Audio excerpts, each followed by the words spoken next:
டிட்வா புயல் இலங்கையில ஒரு பெரிய தாக்கத்தை ஏற்படுத்துச்சு. அதுக்கப்புறமா உலக வங்கி ரொம்ப வேகமா ஒரு சேத மதிப்பீட்டு அறிக்கையை வெளியிட்டாங்க. இந்த முழு அலசல்ல அந்த அறிக்கையோட முக்கியமான விஷயங்களை நம்ம ஆழமா பார்க்க போறோம். இப்ப நீங்க பாக்குறீங்களே, இதுதான் அந்த புயல். நவம்பர் 2025ல டிட்வா புயல் இலங்கையில கரைய கடக்கும்போது விண்வெளியில இருந்து எடுத்த படம். பாருங்க, அதோட அளவு எவ்வளவு பிரமாண்டமா இருக்குன்னு. இந்த ஒரு படமே புயலோட தீவிரத்தை நல்லா காட்டுது. இந்த புயலால ஏற்பட்ட நேரடி சேதத்தோட மொத்த மதிப்பு என்ன நினைக்கிறீங்க? 4.1 பில்லியன் அமெரிக்க டாலர்கள். ஆமா, நீங்க கேட்டது சரிதான். 4.1 பில்லியன். இது எவ்வளவு பெரிய தொகைன்னு யோசிச்சு பாருங்க. இந்த மலைக்க வைக்கிற நம்பருக்கு பின்னால என்னென்ன பாதிப்புகள் இருக்குன்னு நாம இப்ப விரிவா பார்க்கலாம். சரி, இந்த 4.1 பில்லியன் டாலருங்கிறது எவ்வளோ பெரிய தொகை? இன்னும் சிம்பிளா சொல்லணும்னா, இது இலங்கையோட 2024 வருஷத்துக்கான மொத்த உள்நாட்டு உற்பத்தியில, அதாவது ஜிடிபியில கிட்டத்தட்ட 4%. யோசிச்சு பாருங்க, ஒரே ஒரு புயல் ஒரு நாட்டோட பொருளாதாரத்துல எவ்வளோ பெரிய தாக்கத்தை ஏற்படுத்தியிருக்குன்னு. இவ்ளோ பெரிய சேதத்துக்கு காரணம் என்ன?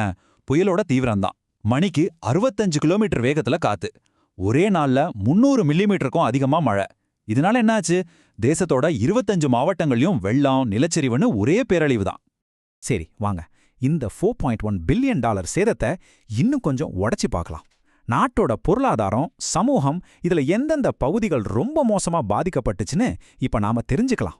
இந்த சார்ட்டை பாருங்க, சேதம் எப்படி பிரிஞ்சிருக்குன்னு தெளிவா புரியும். இதுல ரொம்ப முக்கியமான விஷயம் என்னன்னா, உள்கட்டமைப்பு, அதாவது இன்ஃப்ராஸ்ட்ரக்சர் தான் அதிகமான சேதத்தை சந்திச்சிருக்கு. கிட்டத்தட்ட 42%. அதுக்கு அடுத்ததா தான் வீடுகள், விவசாயம், மத்த கட்டடங்கள் எல்லாம் வருது. இப்ப எந்தெந்த இடங்கள் ரொம்ப பாதிக்கப்பட்டுச்சுன்னு பார்க்கலாம். முக்கியமா மத்திய மாகாணங்கள் தான் ரொம்ப மோசமா பாதிக்கப்பட்டிருக்கு. இந்த வரைபடத்துல நீங்க பார்க்குற அந்த அடர் சிவப்பு நிற பகுதிகள் தான் அது. குறிப்பா கண்டி மாவட்டத்துல மட்டும் 689 மில்லியன் டாலர் சேதம். இந்த ஒரு மாவட்டம் தான் மிக மோசமான பாதிப்பை சந்திச்சிருக்கு. இந்த மேப் அழிவோட மையப்புள்ளிகளை நமக்கு அப்பட்டமா காட்டுது. உள்கட்டமைப்பு சேதம் மட்டும் 1.7 பில்லியன் டாலருக்கும் மேல. யோசிச்சு பாருங்க, ரோடு, பாலம், தண்ணி வசதி இதெல்லாம் இல்லாம ஒரு நாடு எப்படி இயங்கும்? மீட்பு பணிகளுக்கே இது எவ்வளோ பெரிய தடையா இருந்திருக்கும். அடுத்து வீடுகள். கிட்டத்தட்ட 1 பில்லியன் டாலர் சேதம். இது வெறும் பணக்கணக்கு இல்ல. ஆயிரக்கணக்கான குடும்பங்களோட வாழ்க்கை, அவங்களோட கனவுகள் எல்லாமே இந்த புயல்ல கரைஞ்சு போச்சு. விவசாயத்துக்கு விழுந்த அடி ரொம்ப பெருசு. இலங்கையில கிட்டத்தட்ட 30% மக்களுக்கு விவசாயம்தான் வாழ்க்கை. அப்படிப்பட்ட ஒரு முக்கியமான துறைக்கு 800 மில்லியன் டாலருக்கும் மேல சேதம். இது வெறும் விவசாயிகளோட பிரச்சனை இல்ல, நாட்டோட உணவு பாதுகாப்புக்கே ஒரு பெரிய கேள்விக்குறி. சரி, ரொம்ப மோசமா பாதிக்கப்பட்ட டாப் 5 மாவட்டங்கள் எதுன்னு பார்க்கலாமா? இதோ இந்த லிஸ்ட்ல இருக்கு பாருங்க. கண்டி, புத்தளம், பதுளை, கேகாலை, அப்புறம் குருநகல். இந்த 5 மாவட்டங்கள் தான் பண மதிப்புல மிகப்பெரிய சேதத்தை சந்திச்சிருக்கு. இதுவரைக்கும் நாம பார்த்ததெல்லாம் நம்பர்ஸ், பணம். ஆனா இந்த எண்களுக்கு பின்னால மறைஞ்சிருக்கிற மனிதர்களோட வலி என்ன?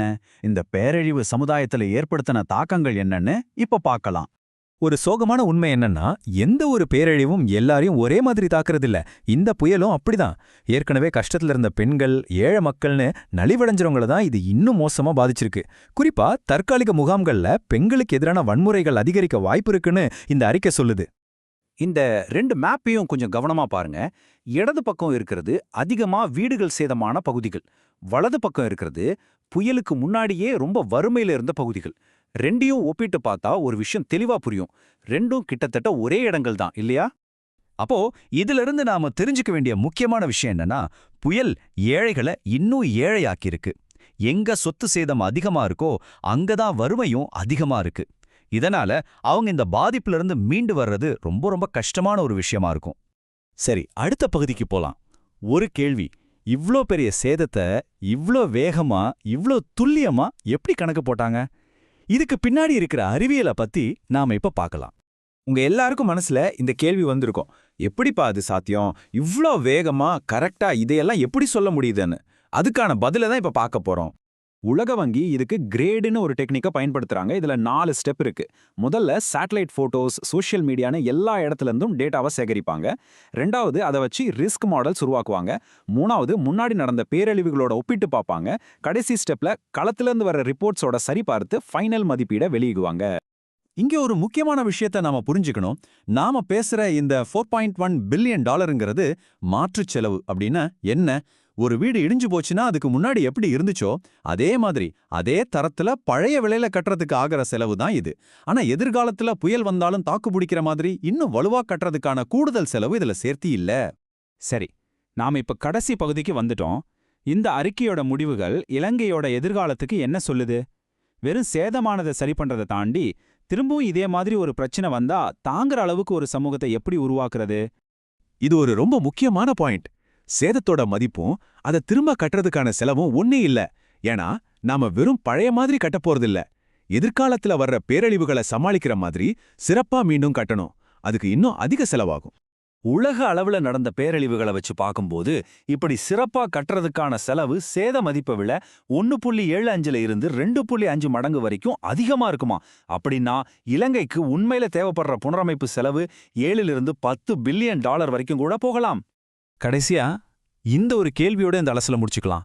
ஒரு பேரழிவுக்கு பிறகு நாம இழந்ததை மட்டும் திரும்ப கட்டினா போதுமா, இல்ல இனிமே வரப்போற எல்லா சவால்களையும் சமாளிக்கிற மாதிரி ஒரு வலுவான மீண்டெழுகிற சமூகத்தை உருவாக்கணுமா? யோசிங்க.